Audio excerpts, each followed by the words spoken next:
Hello guys, welcome back to my channel. Let us solve this simple math problem. First, 5 plus 3, that gives us 8. Multiplication right here and 2. Alright, 8 times 2, and that gives us 16.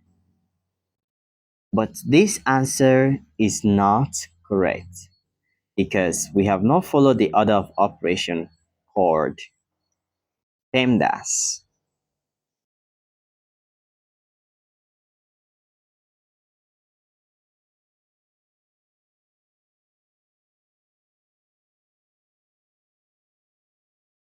P stands for parentheses, E stands for exponent, M stands for multiplication, D stands for division, A stands for addition, and S stands for subtraction.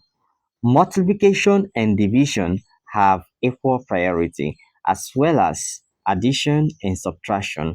They have equal priority. So let us solve for the correct answer.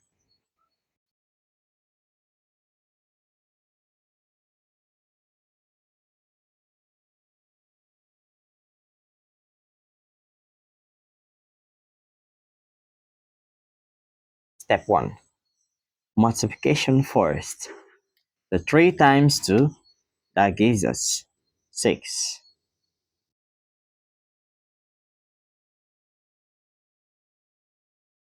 The 5 plus 6, and that gives us 11. So this is our final answer. Thank you and subscribe. See you in the next video. Bye.